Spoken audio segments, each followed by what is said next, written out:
Hi guys, it's me, Camila, and this video is different than most of my videos usually are. Today, I'm filming my scoliosis story. So if you guys didn't know, 3 years ago, I got surgery for this thing called scoliosis. If you guys don't know what scoliosis is, it's basically when your spine, instead of growing in a straight line, it grows in like an S shape, so it's like curved. So before I got my surgery, it helped me a lot to see other people's videos about their experiences with the surgery. So I thought it was finally time for me to tell my experience. So this is my scoliosis story. Our story begins towards the end of the summer in 2016. My mom and I went shopping for clothes and we were in the dressing room, and she realized that I wasn't standing up straight. My shoulders were offset from my hips, I guess you could say. At first she was kind of like, oh, that's kind of weird. In college, she had taken this class for like anatomy. She had learned about scoliosis. She knew what it was. We went home and she did this test that people usually do to see if they have scoliosis or not, where you bend over and then you see if your back is even. If your back is even, then that means you don't have scoliosis or you have very minimal scoliosis. But if it's like tilted, that usually means you have scoliosis. So my back was very tilted, so that was definitely not a good sign. So then we went to go see a chiropractor the next day because we just wanted to hear from like some kind of like bone specialist person to see if we were like seeing this right, you know? And he says, oh yeah, it definitely looks like she has scoliosis. I think you should go see a doctor. Next thing we knew, we were going to go to my pediatrician, and he checked up on me and said I was gonna get x-rays because you don't need surgery unless your degrees are over 50 degrees, I believe. Somehow they measure like how much curvature you have in your spine. I think if it's over 50 degrees, then you have to get surgery, and normally if it's not over 50, you just have to wear a brace, or they just don't do anything about it, depending on how bad it is. We went and got my x-rays. Within hours, they called us and said, you need to go make an appointment with Dr. So-and-so who specializes in these kind of surgeries. Then he can tell you a plan of what you guys need to do. So I'm pretty sure my degrees were 60 degrees. I'm pretty sure it was 60 degrees on the top. I don't remember what it was on the bottom. We basically just called the doctor, like their office or whatever. So my mom called. She basically just said, we were told to tell you that my daughter has a degrees of, I don't even know how you would say it, of 60 degrees in her spine. And they're like, oh yeah, we definitely need to make an appointment as soon as possible. Next thing we knew, we were making an appointment. The doctor said I needed to get surgery basically as soon as possible, or else it could get much worse, and we didn't want that to happen. So then we scheduled the surgery to be on December 19th, 2016. We were honestly super surprised because I've been dancing pretty much my entire life. I've been doing modern dance. I would like wear like leotards and stuff. So we were surprised that we had never noticed that my spine was like this when it's supposed to be like this. So that was very fun to find out. I was in 7th grade when my surgery happened. So surgery day came. I was on student council at my school at the time, and we were having like this big assembly. The student council switches like halfway through the year. So my student council wasn't going to be council anymore. We were going to get a new council. That was our goodbye. But I missed it because of my surgery, and I was really sad. Surgery day came. I got into like surgery clothing, gown. Is that what it's called? And then I was sitting on this hospital bed. It was really early in the morning. Lots of different people came in. The anesthesiologist came in. The actual doctor came in. There was this girl at my school at the time where we like kind of knew each other. We were kind of friends, but we never like would hang out and stuff. But her mom actually worked at the hospital, so she came in and just said hi and was all like, good luck with your surgery and stuff. I honestly was so nervous because this is honestly really hard for me to talk about because I mean, this surgery changed my life, you know? That day I knew it would. I was really scared. There's always a chance of the surgery going wrong, you know? But I had a really good doctor.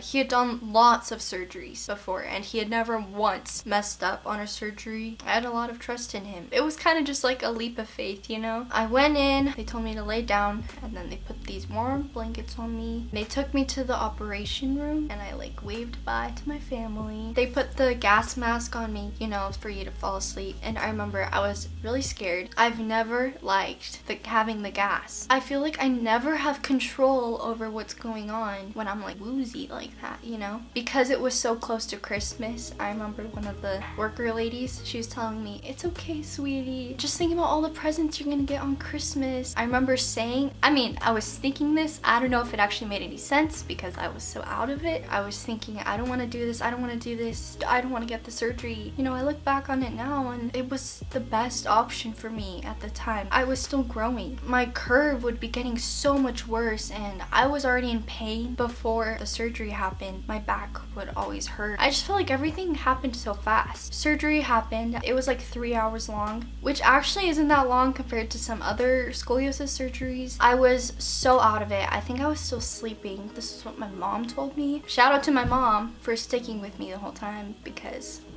I was out of surgery. I was laying in bed. There was a nurse just like watching my like heart levels and stuff. My mom remembers I was laying there, you know, with like all of the anesthesia. I can't say that word very well. Your heart levels can drop. So they always need someone watching you right after surgery to make sure that they don't drop too far. My heart levels were dropping, and my nurse, the nurse that was watching me, kind of started freaking out. Like, she couldn't show that she was freaking out. But from what it looked like, my mom could see that like this was an emergency situation. The nurse was shaking me, trying to wake me up, and then I woke up. That happened. The next thing I remember is I was in my hospital room, and I was just laying in the bed, and there's always nurses coming in and out, just checking on you, asking if you need food, asking if you're in any pain. They were constantly asking me, on a scale from 1 to 10, how much would you rate your pain? Which now I think is so weird, because I'm like, how am I supposed to rate my pain on a scale from 1 to 10 if I don't know if this is the most painful thing I'm ever gonna experience? I was always in the pain of like 5 or 6, where it always bothered me. Sometimes it was like it hurt really bad, but it wasn't enough for me to feel like I was dying.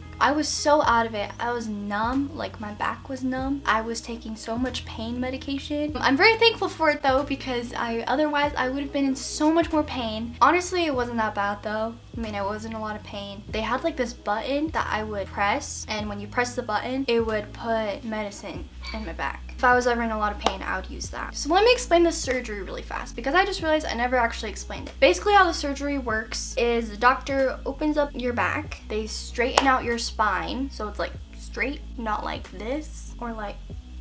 Then they put 2 rods on the side. At least this is what they did for me. And then they put cadaver bone. Cadaver bone? I think that's how it's pronounced. It's basically bone from other people's bodies, because like people like donate their bodies to science, and they put this bone in between each vertebrae. I had 11 vertebrae fused, and then they put 2 bars on the sides, and then they put screws. The bars and the screws are mostly for the recovery process rather than just the surgery itself. That's what happened. Being in the hospital was pretty chill. I was there for 5 days. I don't know if it was the 2nd or 3rd day, but that's when they started having me sit up in my bed. And if I'm completely honest, that was miserable. I'm not gonna lie. Because you're laying in bed for so long, and then you sit up, and then you get so lightheaded. When I started walking, that part was kind of scary. That's when you get super lightheaded. You pretty much have to relearn how to walk. At least it felt like that. So this is my bed, right? And then there's a chair over here, and then like a big bench right there. So this is my bed, and I had to sit up on this side, and then I had to walk around the bed into this chair that was over here. I would stand up and I would feel so lightheaded, and then when I finally sat down, it wasn't like the lightheadedness just went away. I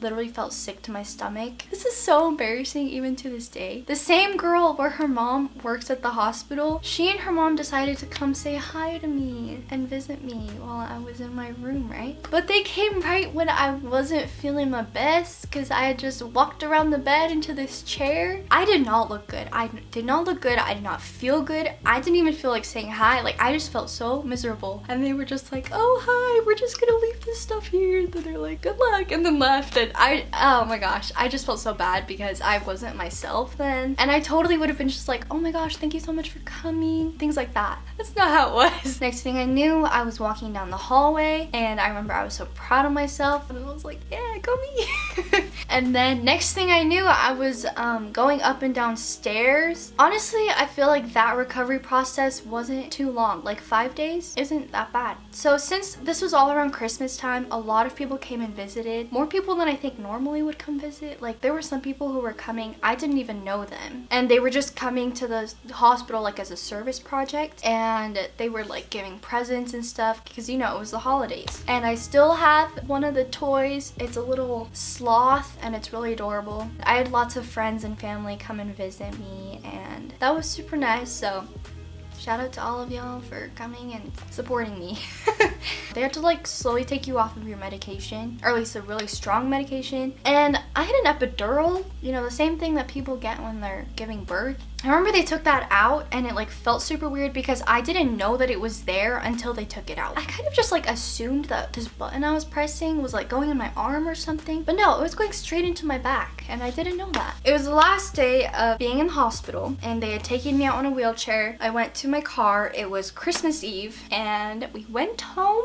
Normally we would spend the holidays at my grandma's house, but because I wasn't in the best condition to be going lots of places, we had Christmas Eve at our house, my family's house. I just laid on the couch the entire time. If I wasn't feeling very good, I just went and laid on my bed. I was lucky because the surgery and recovery and all of that, well, the surgery didn't happen over winter break, but the recovery did. Then I didn't have to go lots of places, like go to school, worry about school. I didn't have to worry about homework. That was really nice. I just stayed home. School started up again, but I wasn't going for a while. I was also really lucky because the school I was going to at the time had this thing called Wintrum, where it was basically like you would have a bunch of elective classes for 2 weeks. So that was really nice because if I missed school, I didn't have to worry about a ton of homework. And I was so proud of myself when I lasted a full day of school and I was okay. Sometimes my teachers would release me 5 minutes before the bell rings, so then I wouldn't get trampled in the hallway or anything. It took me a month for me to finally go to school for a full day. Even then, like I would get home and I would just lay down for a few hours. So 6 months after my surgery